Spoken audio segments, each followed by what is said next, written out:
Bom, então hoje nós vamos conseguir concluir o capítulo 13 do Missionários da Luz. Nós levamos 7 semanas até agora, né? Então hoje vai ser a 8ª semana para a gente conseguir concluir. É um capítulo longo, mas com muita informação sobre o tema reencarnação, que eu acho que foi fundamental. Só para relembrar um pouquinho, na semana passada eles estavam falando dos planos reencarnatórios, né?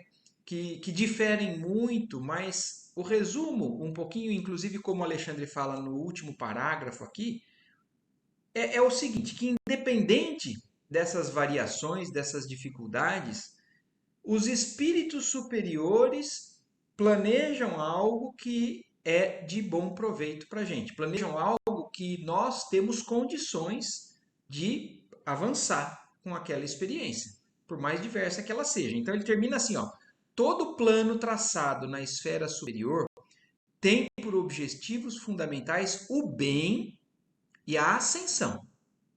E toda alma que reencarna no círculo da crosta, ainda aquela que se encontra em condições aparentemente desesperadoras, tem recursos para melhorar sempre. Então, isso ficou muito claro para que a gente entenda que nós estamos sempre muito bem amparados, orientados, por mais que às vezes não pareça, né, não possa ser desesperador, como ele mesmo fala, mas que todos nós estamos envolvidos nesses planejamentos.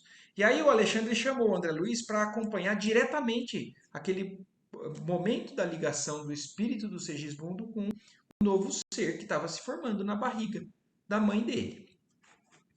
Logo após, convidou-me o orientador amigo a nos aproximarmos do casal. Recordou Alexandre que a hora ia adiantada e devíamos entregar aos cônjuges felizes o sagrado depósito. O sagrado depósito é o próprio espírito do Segismundo, né? Um novo ser que vai se formar ali dentro da barriga materialmente, mas aquele espírito que já existe está sendo ligado a essa matéria para iniciar uma nova oportunidade, né? Uma reencarnação. Os construtores, por intermédio do mentor que os dirigia, pediram-lhe fizesse a prece daquele ato de confiança e observei que profundo silêncio se fizera entre todos. Então pediram para que o Alexandre fizesse a oração. Dispunha-se o instrutor ao serviço da oração, quando Raquel se lhe aproximou e rogou humilde. Então olha o momento em que o Alexandre vai fazer uma oração para acontecer efetivamente, né, a ligação. E aí, nesse momento que ele ia começar a oração, a Raquel se aproximou e pediu para ele, humildemente: Boníssimo amigo, se é possível, desejaria receber meu novo filho de joelhos. Olha que interessante, né? O espírito da mãe no mundo espiritual, dormindo, né? Já estava em desdobramento, falando para o Alexandre que queria, naquele momento, estar de joelhos para receber aquele quem foi, em outra época, uma pessoa que prejudicou muito ele, tanto ela quanto o marido, né? Alexandre aqueceu sorrindo e, mantendo-se entre ela, genuflexa, e Adelino, que se conservava como nós outros de pé, extremamente comovido, começou a orar, estendendo as mãos generosas para o alto. Então aí Raquel ficou ajoelhada, o Adelino de pé, os outros de pé, e o Alexandre, com as mãos para o alto, começa a fazer a oração. Pai de amor e sabedoria, digna-te abençoar os filhos de tua casa terrestre que vão partilhar contigo nesse momento a divina faculdade criadora.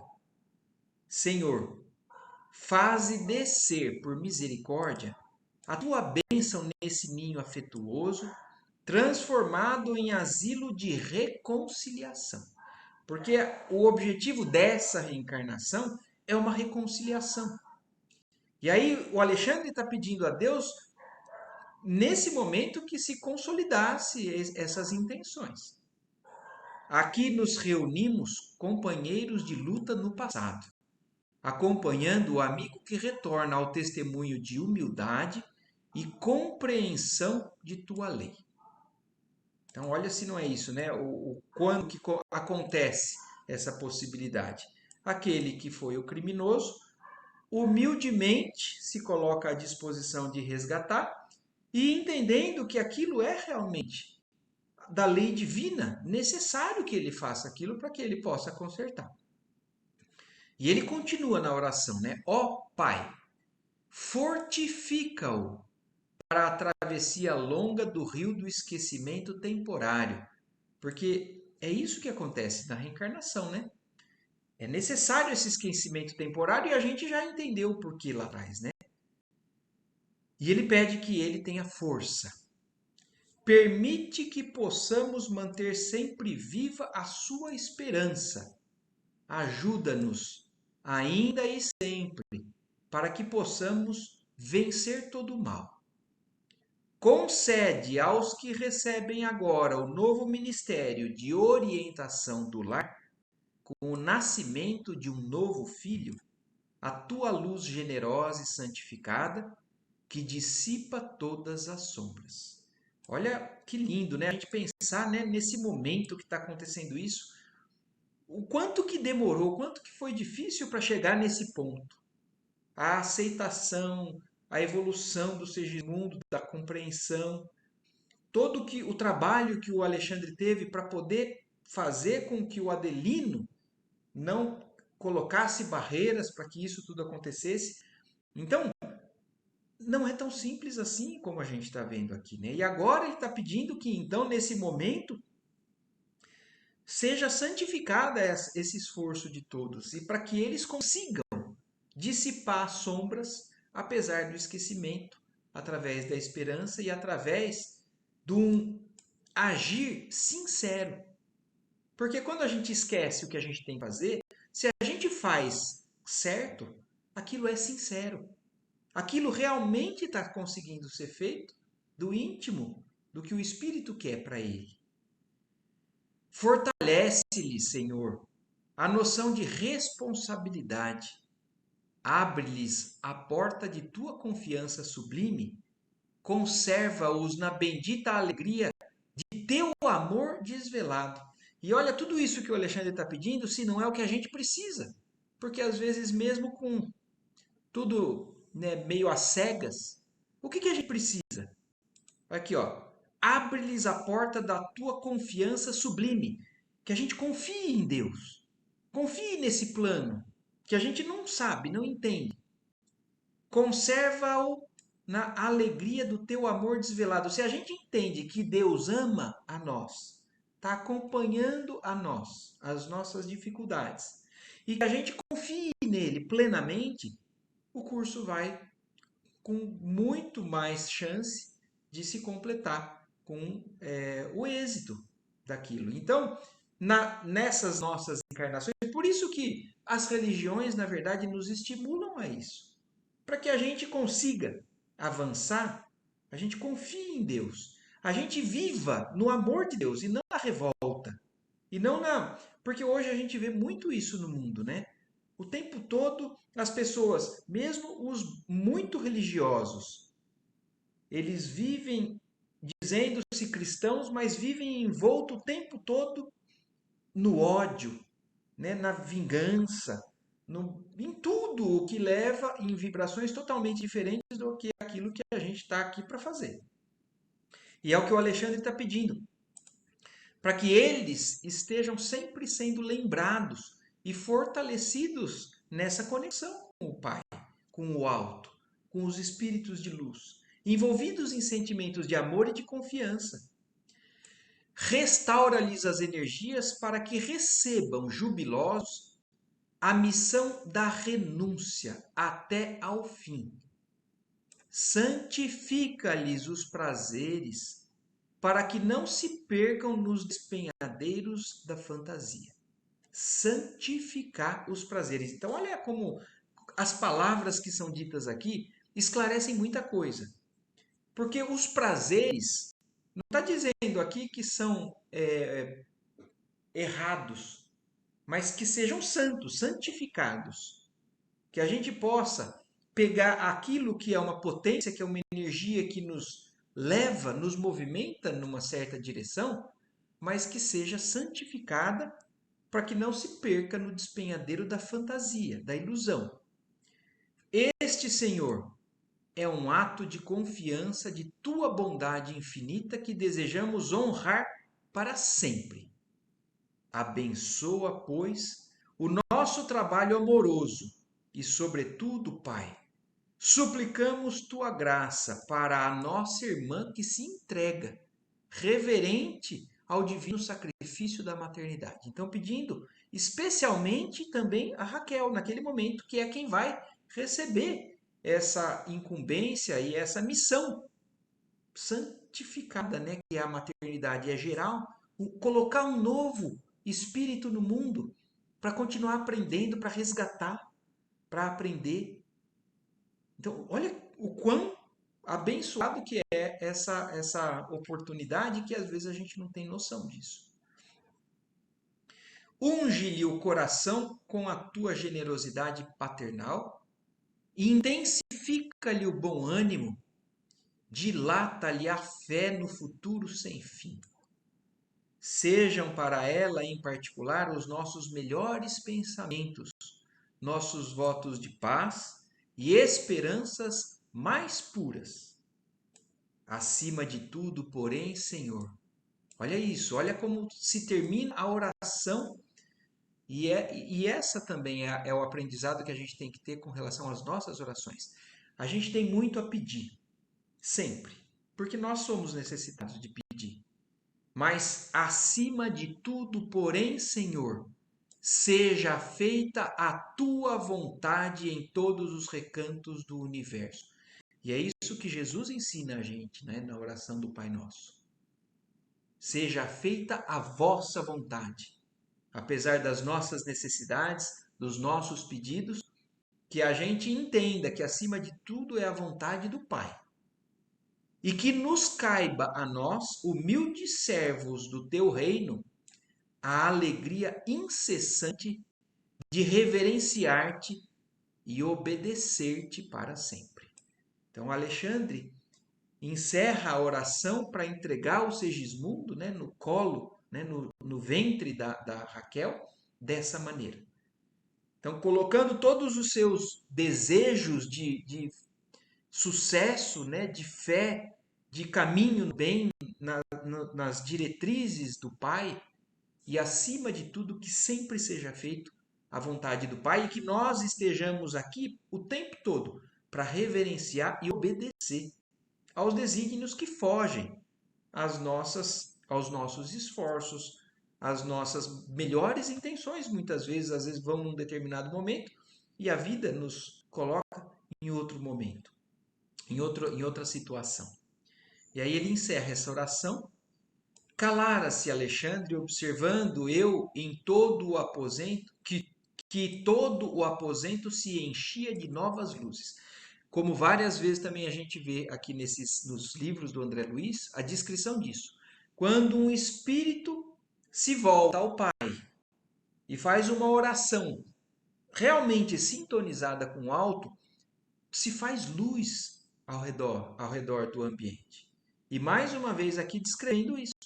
O Alexandre, como um espírito elevado, não que isso não aconteça conosco, porque eu acho que todo o esforço que a gente faz em busca do alto, a gente de alguma maneira consegue esse retorno, mas o que a gente vê é que esses espíritos mais elevados enchem o ambiente de uma luz mais intensa ainda.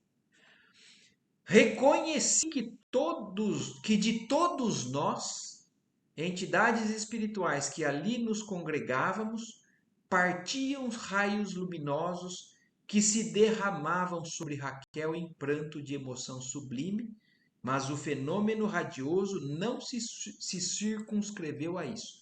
Então, André Luiz está falando para a gente que não só do ambiente ou do alto, mas de todos os seres espirituais, as entidades espirituais ali, naquela elevação, né, acabavam também emitindo a sua parcela de luz e juntavam e todos estavam indo para Raquel. Mas o fenômeno radioso não se limitou a isso, como André Luiz está falando.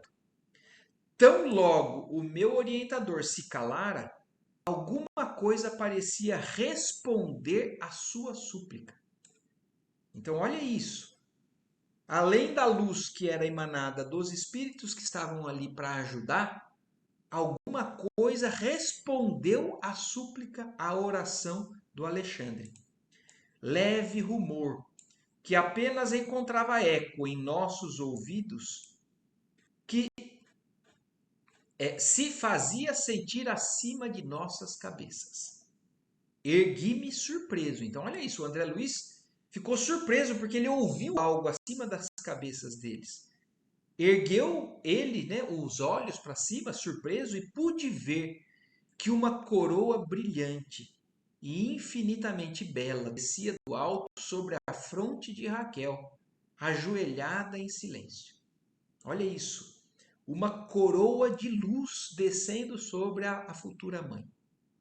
Tive a impressão de que a auréola se compunha de turmalinas eterizadas, que miraculoso ouvires houvera tornado resplandecentes. Seu brilho feria-nos o olhar e o próprio Alexandre, ao fixá-la, curvou-se reverente. Olha isso.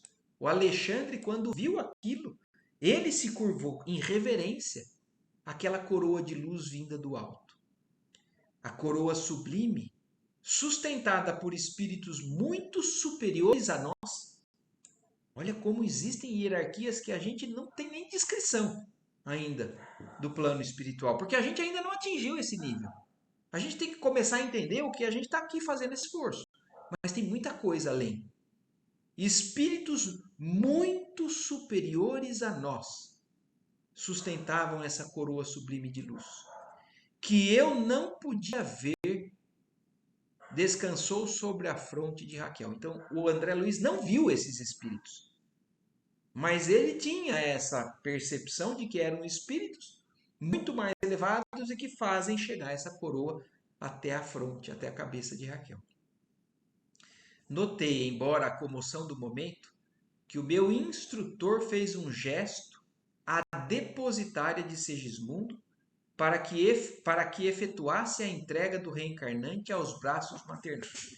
Então, o que o André Luiz está descrevendo é que nesse momento ele percebeu que o Alexandre estava como se fosse aquele momento da entrega definitiva daquele espírito àquela mãe.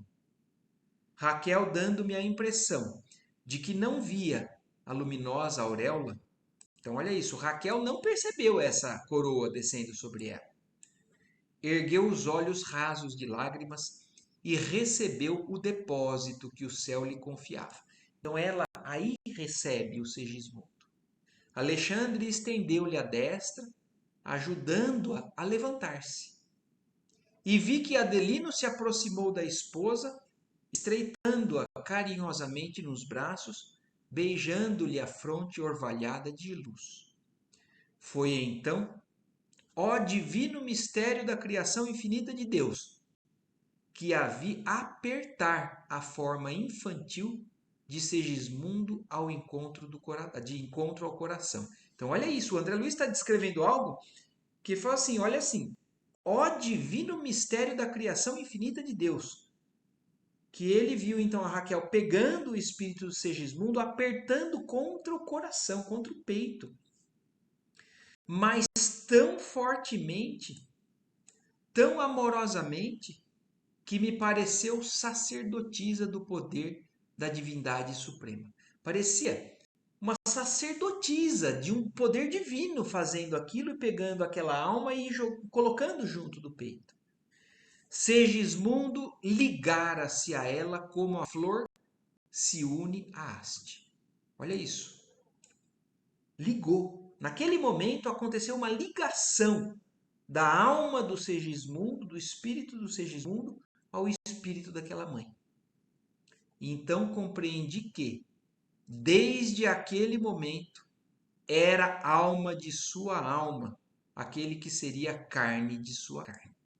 Então, uma ligação, apesar dos espíritos serem individuais, a gente sabe que o espírito é indivisível. Não existem pedaços do nosso espírito, mas existe essa ligação forte que acontece entre um espírito que vai entrar e a sua mãe. Então, um dia, o filho que seria carne da sua carne, naquele momento, o André Luiz viu a ligação íntima que existia entre aqueles dois espíritos também. Alexandre recomendou aos amigos presentes, com exceção dos construtores, de Herculano e de mim, que se afastassem da câmara, conduzindo Adelino, confortado e feliz, a pequena excursão pelo exterior. Então, olha isso. Naquele momento, até então, o Adelino estava participando daquela entrega. Mas em determinado momento, o Alexandre pediu para que todos os outros saíssem, inclusive levando o Adelino, mas outros ficaram. E quem foi? O Alexandre, os construtores, que eram os espíritos responsáveis pela manipulação da matéria, pela construção daquele novo ser, Herculano, né, que era o mentor espiritual do Segismundo, e o André Luiz, que estava acompanhando o Alexandre e aprendendo com tudo isso. Mas os outros saíram. E guiando Raquel com infinito cuidado ao corpo físico, disse-nos. Então, olha isso. Aí o Alexandre levou Raquel de volta ao corpo físico. Agora, auxiliemos nosso amigo no primeiro contato com a matéria mais densa. Então, eles iam fazer um auxílio direto, porque aquele espírito que até então estava solto, agora estava ligado à matéria. E essa transição também exige um cuidado, como o Alexandre está falando. Vamos auxiliar o nosso amigo a esse primeiro choque, ao primeiro contato com a matéria. Raquel acordara, experimentando no coração estranha ventura. Abraçou-se instintivamente ao companheiro adormecido, como o navegante feliz, ao sentir-se em porto de tranquilidade e segurança. Então, olha isso, no momento da ligação do espírito do filho dela com ela, ela despertou na cama. Então, o Alexandre levou ela e ela despertou, e aquele foi um momento sublime, acordada. Havia atravessado o espesso véu de vibrações que separa o plano espiritual da esfera física e não conservava qualquer reminiscência precisa da sublime felicidade de momentos antes. Então é interessante que eles descrevem isso para a gente de novo, né? Que apesar de isso estar sendo presenciado no mundo espiritual e o espírito do lado de lá está com uma certa consciência do que está acontecendo, a hora que acorda, ela não tem lembrança. Então talvez seja necessário que todo esse processo a gente não tenha lembrança. As mães não têm lembrança. E é o que foi dito aqui, apesar de ela acabar de sair de lá e atravessar esse véu espesso, como eles falam, né, do plano espiritual ao plano quando a gente está encarnado, ela não trouxe essas lembranças do que ela tinha acabado de viver.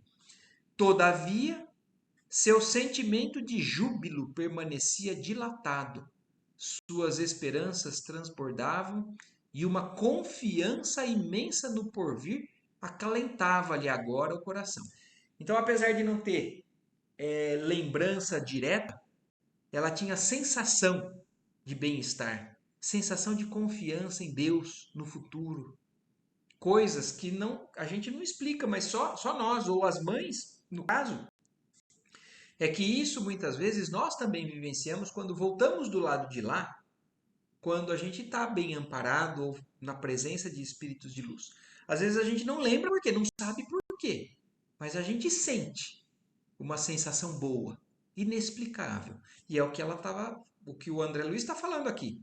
Ela estava tendo essa sensação de júbilo aumentado, né?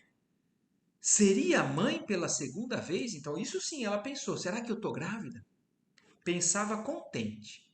Essa ideia, que lhe não despontava no cérebro por acaso, balsamizava-lhe a alma com deliciosa alegria. E isso explica também o porquê, apesar de não ter as lembranças diretas, muitas mães sabem o dia que ficaram grávidas, sabem, têm a sensação de, eu estou grávida. Apesar de não ter confirmação ainda nenhuma, e talvez isso vai ter lá semanas depois, né, no mundo material. Mas muitas já falam, eu sabia o dia que eu fiquei grávida porque eu acordei com esse pensamento, eu acordei com essa sensação. E é o que aqui a Raquel está mostrando. Estava pronta para o serviço divino da maternidade, confiaria no Senhor como escrava de sua bondade infinita. Olha isso, a Raquel estava pronta. Estava envolvida nesse sentimento elevado, né? Não via a esposa de Adelino que Alexandre e os construtores espirituais lhe rodeavam a mente de sublime luz, banhando-lhe as ideias com a água viva do amor espiritual. Então, tudo que ele está descrevendo que ela estava sentindo é resultado do que ela passou, mas olha o que está falando aqui. O Alexandre e os construtores espirituais estavam emanando esse tipo de pensamento, de vibração, para que ela tivesse aquela certeza ou aquela sensação boa. Observando que a forma de Segismundo se ligara a ela, por divino processo de união magnética, recebi a determinação do meu orientador para seguir-lhe de perto o trabalho de auxílio na ligação definitiva de Segismundo à matéria. Então, olha isso que fala nesse parágrafo.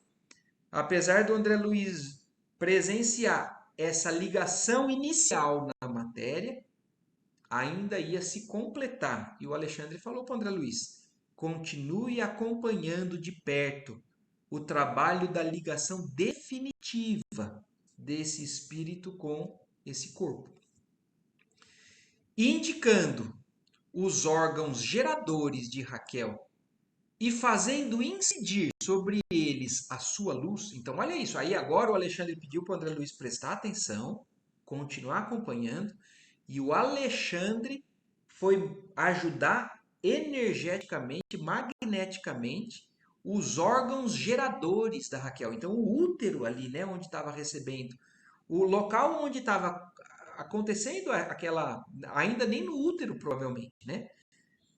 Mas ele começou a incidir luz sobre aqueles órgãos da Raquel. Alexandre preveniu-me quanto à grandeza do quadro sob nossa observação, acentuando respeitosamente. Temos aqui o altar sublime da maternidade humana. Os órgãos geradores de uma mulher, olha como ele fala, é o altar sublime da maternidade humana. Perante o seu augusto tabernáculo, ao qual devemos a claridade divina de nossas experiências. Então, olha isso. Se nós prestarmos atenção, todos nós entramos na Terra por esse altar. Cada um de nós passou por esse processo dentro de uma porta abençoada que Deus criou para que cada um de nós entrasse aqui na nossa encarnação. Devemos cooperar na tarefa do amor, guardando a consciência voltada para a majestade suprema. Então, a beleza que é, né, uma nova vida, a gente tem ideia disso, mas agora parece que isso fica mais lindo, mais impressionante ainda. Inclinei-me para a organização feminina de nossa irmã reencarnada, dentro de uma veneração que nunca até então havia sentido. Ele, como médico, está aqui reconhecendo. Naquele momento ele estava venerando o corpo da mulher ou o ambiente onde ia gerar um novo ser, como nunca ele tinha percebido. Auxiliado pelo concurso magnético do mentor querençoso, passei a observar as minúcias do fenômeno da fecundação. Estava acontecendo o momento da fecundação. O espermatozoide chegando no óvulo. E é isso que o André Luiz está descrevendo, que ele está acompanhando. O espírito já começou o processo de ligação e naquele momento estava completando o processo material e nós estamos vendo o processo espiritual junto. E agora ele está acompanhando e nos descrevendo isso. Através dos condutos naturais, corriam os elementos sexuais masculinos. Olha isso, ele está descrevendo a corrida dos espermatozoides na trompa, né, para poder chegar ali até o local onde iria ser fecundado aquele óvulo? Corriam os elementos sexuais masculinos em busca do óvulo, como se estivessem preparados de antemão para uma prova eliminatória. Olha, parecia uma competição, que eles estavam na corrida para saber quem ia chegar. E a gente sabe que isso, quando a gente analisa na ciência, é fantástico. Imaginem que nós somos a união de um único espermatozoide em meio de milhões, com a carga genética que foi planejada agora, como nós estamos vendo aqui, lá em cima. É aquele espermatozoide que está designado a fecundar aquele óvulo para que ele gere aquele ser. Olha, o André Luiz está descrevendo isso para a gente.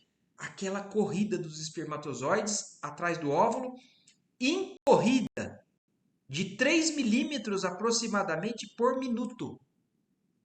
Olha os detalhes que ele descreve. 3 milímetros por minuto avançam os espermatozoides nessa corrida. Surpreendido, reconheci que o número deles se contava por milhões e que seguiam em massa para frente, em impulso instintivo na sagrada competição. Quem é que fala para eles para que lado que eles têm que correr? Vocês já pensaram nisso? E todos correndo na mesma direção, obedecendo um impulso instintivo na sagrada competição. Quem é que vai chegar?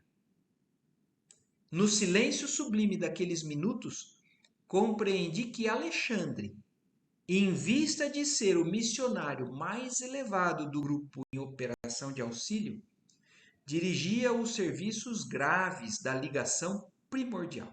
Então era o Alexandre o responsável por conduzir aquele espermatozoide àquele óvulo.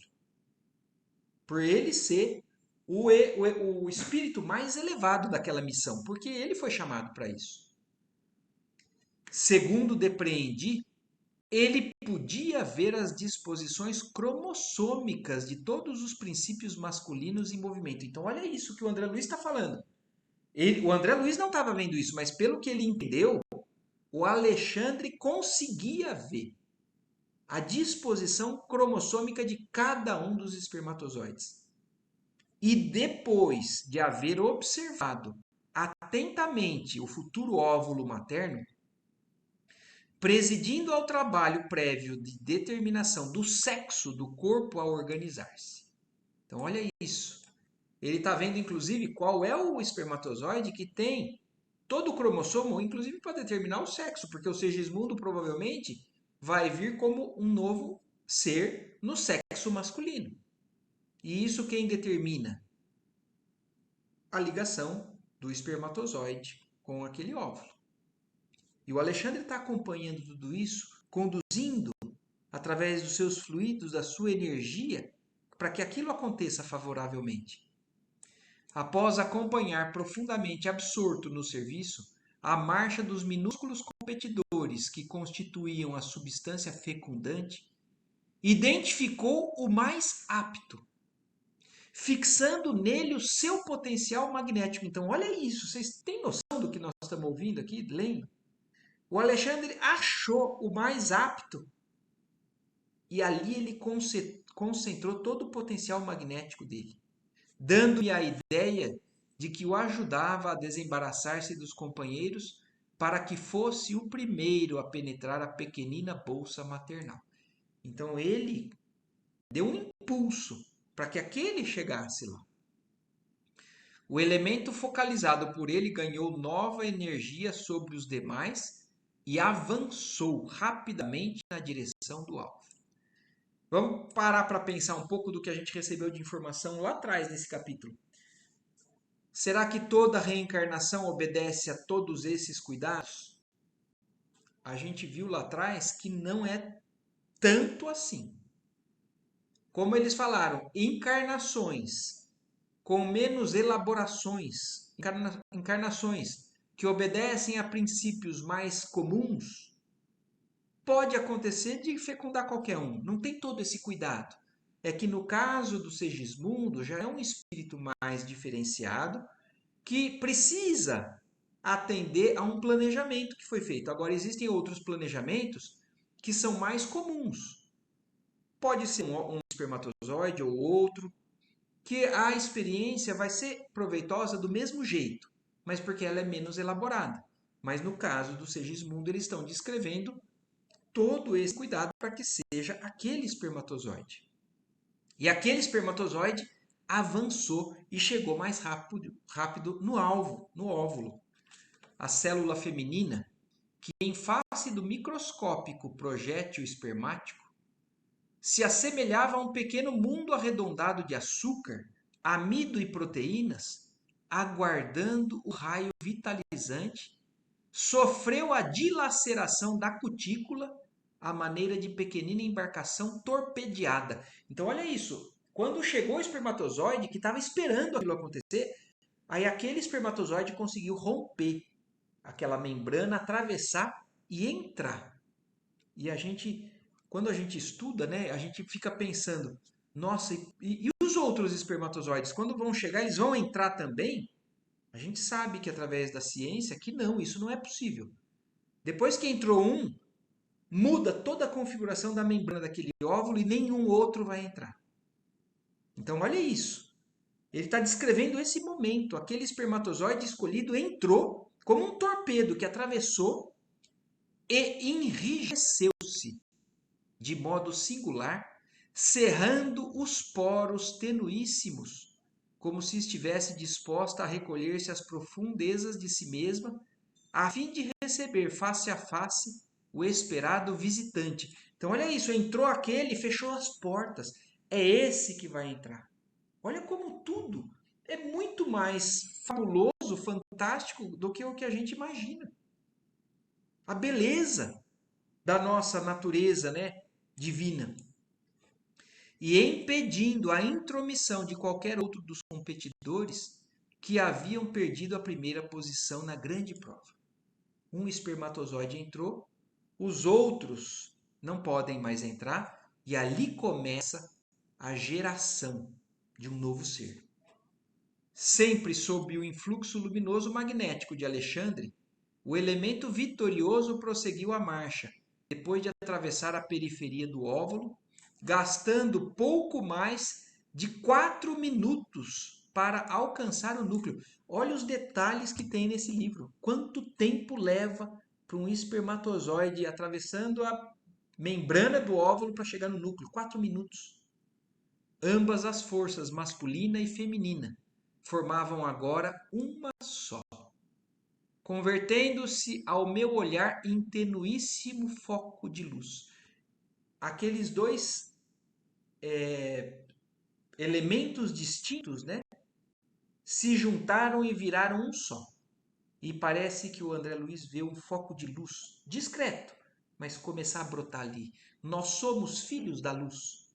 Nós somos um pouco de luz, que estamos aqui para poder cada vez mais aumentar a intensidade dessa luz. E essa luz começa ali, ó, naquele momento da fecundação, daquele novo ser reencarnante. O meu orientador, absolutamente entregue ao seu trabalho, tocou a pequenina forma com a destra. Olha isso, ele colocou a mão naquele óvulo com o espermatozoide, mantendo-se no serviço de divisão da cromatina. Então, o Alexandre estava participando das primeiras divisões celulares, com a mão encostada naquele elemento, cujas particularidades são ainda inacessíveis à minha compreensão, conservando a atitude do cirurgião seguro na técnica operatória. Então, olha isso, o André Luiz não estava entendendo o que era aquilo, mas estava encantado e consciente de que o Alexandre sabia muito bem o que ele estava fazendo.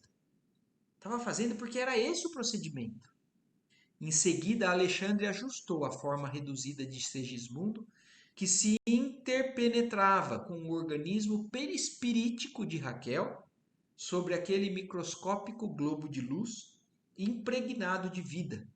E observei que essa vida latente começou a movimentar-se. Olha isso.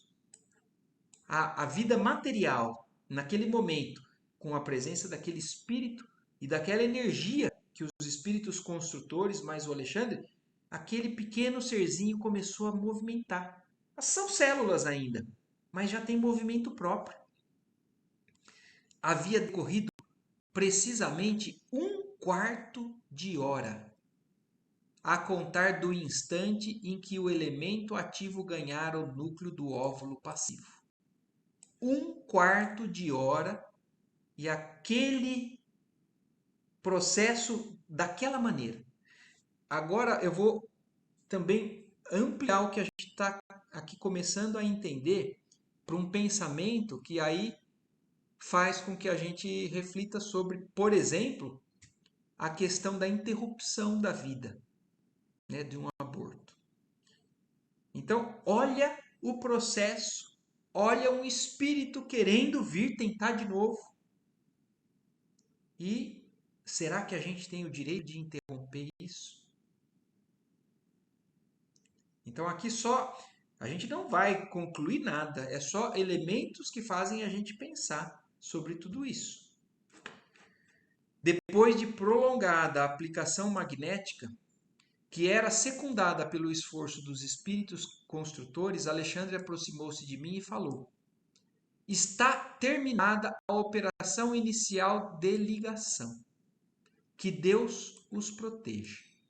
Então, ali naquele momento, acabou a ligação, né? Aquele processo inicial da ligação daquele espírito. E Alexandre, então, conclui o seu trabalho e entrega nas mãos de Deus. Que Deus os proteja. Sentindo a admiração com que eu seguia agora o processo da divisão celular, em que se formava rapidamente a vesícula de germinação, o orientador acentuou: porque o processo continua constantemente. Os construtores acompanham ali. A gente sabe que essas células começam a se dividir e vão se dividindo constantemente. Ali o feto começa a tomar as primeiras transições, né, do estágio de mórula, de blástula, uma série de coisas que acontece até formar um pequeno serzinho mesmo, com já algum aspecto, né, dos princípios, né, da geração da vida aqui na Terra. O organismo maternal fornecerá todo o alimento para a organização básica do aparelho físico, enquanto a forma reduzida de Segismundo, como vigoroso modelo, atuará como ímã entre limalhas de ferro, dando a forma consistente à sua futura manifestação no cenário da crosta. Então, o espírito do Segismundo vai começar a atrair, através da sua concepção, do seu pensamento, da sua energia, os elementos que vão como que se fosse moldando aquele novo ser. Estava boquiaberto diante do que me fora dado observar. E sentindo que o fenômeno da redução espiritual, perispiritual de Segismundo era um fato espantoso aos meus olhos, acrescentou bondosamente o instrutor: não se esqueça, André, de que a reencarnação significa recomeço nos processos de evolução ou de retificação. Então, olha isso, apesar da gente antes, muitas vezes, não ter essa noção, né? Antes da gente entender o espiritismo, a reencarnação, a gente acha que uma nova vida é um começo de um novo ser. Um espírito que está brotando, nascendo ali junto com o corpo. A gente sabe que não é assim. E o que o Alexandre está falando, chamando a atenção do André agora é isso. Apesar de você estar vendo materialmente um novo ser se formar, não se esqueça que uma reencarnação significa recomeço de um espírito que já fez várias coisas. Nos processos de evolução, então é o espírito que vem de novo para continuar evoluindo, ou de retificação, ou para consertar algo que ele não fez direito no passado. Lembre-se de que os organismos mais perfeitos da nossa casa planetária procedem inicialmente da ameba. Então, materialmente, todos os organismos começam de uma célula, de uma ameba, como ele está falando. Por mais que depois vá virar um ser humano, ou que poderia ser o início, o princípio de um ser de uma ave, de um réptil, de um peixe, seja lá de que ser vivo, todos começam de uma célula, mas aquela energia ela se desdobra e conclui a formação de um ser mais elaborado ou não, dependendo da evolução daquele espírito. Ora, recomeço significa recapitulação ou volta ao princípio. Por isso mesmo, em seu desenvolvimento embrionário, o futuro corpo de um homem não pode ser distinto da formação do réptil ou do pássaro. Então, no começo, nós somos iguais na formação de um ser vivo material. Porque nós estamos começando de novo, nós somos muito parecidos com esses elementos mais simples da natureza. O que opera a diferenciação da forma é o valor evolutivo. Então, o valor evolutivo que cada um de nós já tem é o que faz com que nós já sejamos seres humanos e reencarnemos sempre na espécie humana daqui para frente. Agora, existe a energia espiritual que habita um corpo de um animal, de um cachorro, de um golfinho, de uma ave? Existe. O que opera a diferenciação da forma é o valor evolutivo, contido no molde perispirítico do ser que toma os fluidos da carne. Então, dependendo do perispírito que vai ser ligado àquele novo ser, é ele quem vai desenvolver os fluidos da carne para chegar a ser um novo ser humano. Assim, pois, ao regressar à esfera mais densa, como acontece a Segismundo, é indispensável recapitular todas as experiências vividas no longo drama de nosso aperfeiçoamento. Então, olha que interessante. Numa única gestação nova, numa única reencarnação, nós passamos como se fosse para relembrar que nós viemos dos seres mais simples. Passamos rapidamente até chegar, no nosso caso, num ser humano. Então, olha isso.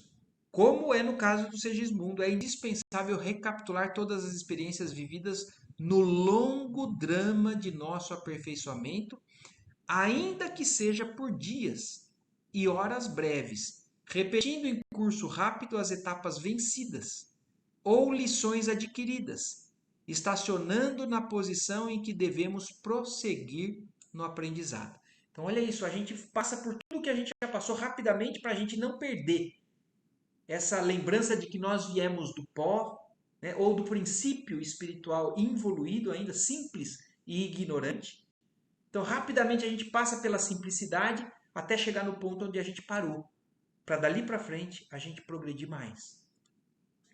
Logo depois da forma microscópica da ameba, surgirão no processo fetal de Segismundo os sinais da era aquática de nossa evolução, e assim por diante. Todos os períodos de transição ou estações de progresso que a criatura já transpôs na jornada incessante do aperfeiçoamento, dentro da qual nos encontramos agora na condição de humanidade. Esse capítulo está mostrando que nós viemos de lá de trás. E toda encarnação a gente passa de novo para lembrar disso. A hora ia muito avançada. Sentindo que Alexandre não se demoraria, acerquei-me ainda uma vez do quadro de formação fetal. O óvulo fecundado animava-se de profunda vida, evoluindo para a vesícula germinal. O orientador amigo convidou-me à retirada e falou: meu trabalho está findo.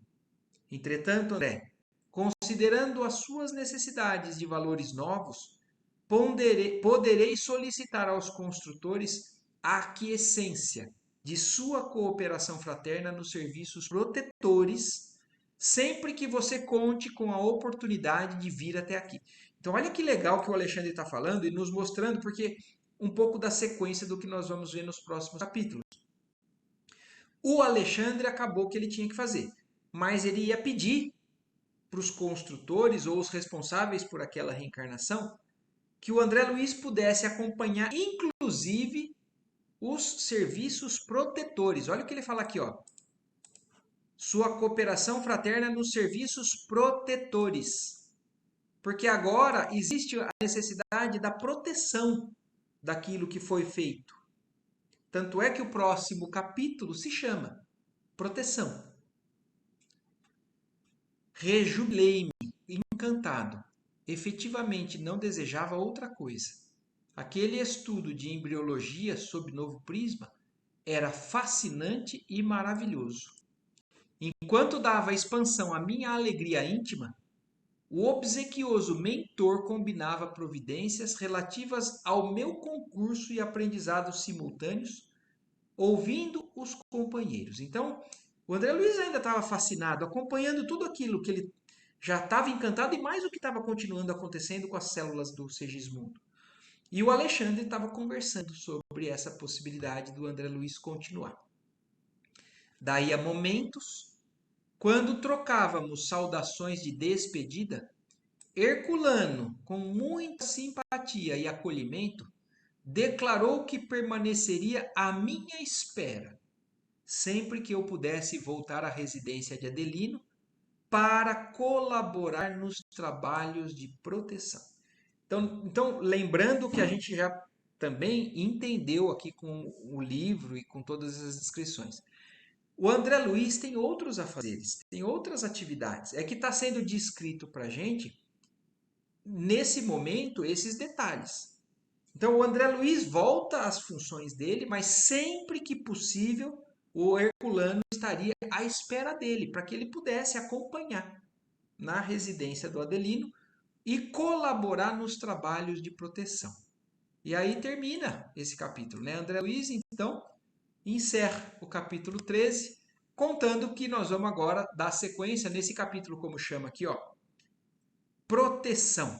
Capítulo 14 vai falar desse trabalho de proteção da espiritualidade que acontece para um novo ser, então que está na barriga, se desenvolvendo. A gente sabe que a gente fala, né? Os anjinhos da guarda estão cuidando, e estão mesmo.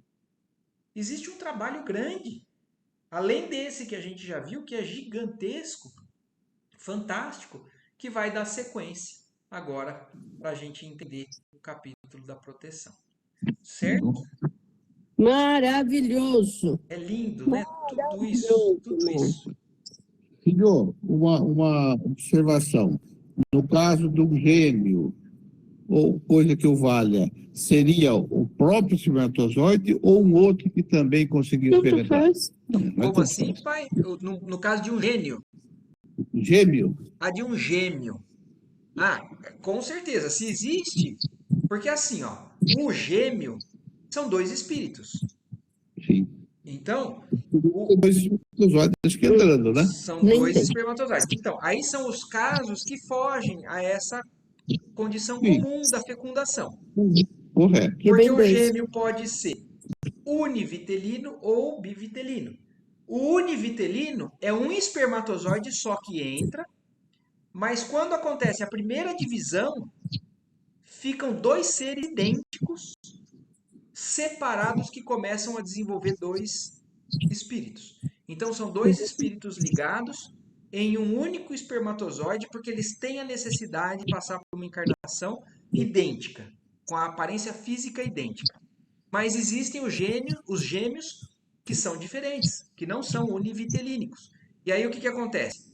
Dois espermatozoides entram e fecundam com cargas genéticas diferentes e dão origem a dois seres com características diferentes. Que às vezes pode até ser homem e mulher, né? Sim. E no caso, aí vai além, né? Vai para os trigêmeos e os quadrigêmeos, né? E os gêmeos siameses, aqueles casos em que dois espíritos vêm num mesmo corpo, mas com cabeças separadas, por exemplo, que a gente sabe que existem essas anomalias. E a gente tem que entender que são dois espíritos separados. Pois é, né? Isso. Marco, Oi. você sabe que eu tinha a ideia que o espírito, ele era colocado juntamente com a fecundação. E pelo que a gente leu no livro, ele foi colocado antes, né? Parecia que estava acontecendo simultaneamente, Thelma. A ideia que eu tive, assim. Mas eu acho que foi um pouquinho antes, porque assim, ó, a hora que falou que o espírito estava ligado, o Alexandre estava ali fazendo o espermatozoide chegar no óvulo, né? Então, realmente, já existe um vínculo mesmo antes da fecundação. E outra coisa que me ocorreu também, que eu pensei, né, no meu caso, apesar de eu ter tirado o útero já com 50 anos, né, que inclusive antes disso eu fiz todos os testes para ver se era possível ainda eu engravidar e não era mais possível, mas quando você tira o útero, você também se posiciona de uma maneira a impedir que venha se gere uma nova vida, né? Sim. Na época eu não tinha noção disso e também, apesar de eu ter uma indicação, mas não era nada assim tão grave, né? Porque eu sei que existem casos que é necessário, né? Sim, exatamente. Mas é uma coisa que a gente precisa pensar, né? Quem ainda está na vida útil, né? Vamos dizer assim. Sim. E aí você fecha as portas, né? Para isso. É uma escolha, é um livre-arbítrio que você faz, mas que você realmente impede. Mas vai muito longe, né? Se a gente for considerar se é certo ou não fazer isso. A gente não está aqui, né, na verdade, para julgar se é certo ou não, Sim. mas faz pensar sobre isso, Thelma, com certeza. É. Porque se Deus quisesse que eu tivesse um outro filho, né? A mãe tivesse uma nova, e você faz isso, você pede. Você é. E também a questão da pílula do dia seguinte, né? Exatamente, Thelma. E isso sim, porque tem pessoas que falam: ah, não, só existe vida depois de tanto, ou só existe um espírito depois de tanto tempo. Aqui nesse livro a gente vê que não. O espírito está muito antes sendo planejado para vir. E a hora que você interrompe isso, você, pum, faz esse espírito e tudo por água abaixo do que ele estava planejando. O ideal fosse que todos os espíritos reencarnassem nessas condições, né? Com tudo planejado. Sim. Eu acho que nosso mundo seria melhor, né? É o que é a evolução que a gente espera, né, de um mundo que a gente vai um dia chegar, né, Theo? A evolução da própria Terra que acontece junto com a evolução espiritual dos espíritos que reencarnam aqui. E a gente sabe, tem muita gente que pensa assim, mas não é possível, porque a Terra não está indo bem. Não está indo bem porque a gente considera uma série de coisas que chamam a atenção, mas quem que domina quem reencarna ou não? São os espíritos mais elevados. E o que é dito na doutrina espírita, o próprio Kardec fala no livro A Gênese, é que a transição vai acontecer de maneira muito silenciosa. Não vai ser bagunçado ou cheia de... É assim, ó, cada espírito não tem tendência mais para um novo mundo que a gente vai um dia ter aqui na Terra, que isso leva séculos. Um novo espírito bom vai reencarnando, então vão cada vez... Isso daí, gerações vão passando, naturalmente vai acontecer essa mudança. Ainda tem muito espírito endurecido aqui? Tem, mas esses não vão ter mais chance de reencarnar aqui. Por isso que a gente vai ver essa transição de um dia mundo melhor, independente se a gente quer ou não. Se a gente fizer bastante esforço, a gente vai poder continuar. A questão é essa. Mas não é, a gente não vai consertar o mundo. As almas endurecidas vão reencarnar em mundos mais primitivos e as almas evoluídas, que hoje já vivem em plano espiritual diferente, vão começar a vir para cá para contribuir nessa transição. É assim. Certo? Muita coisa, né? Bonita, muita coisa para a gente pensar. Não sei se mais alguém tem alguma coisa para falar, alguma dúvida. Então é isso. Tudo lindo. Então, muito bom. Muito lindo mesmo. Agradecemos a Deus mais uma vez pela bênção, né, que nós temos aqui de estar junto, descobrindo tudo isso. Parabéns. Boa semana. noite, Boa boa noite. semana. Para Obrigada. todos. Boa semana a todos. Até. Tchau, tchau. Tchau, tchau.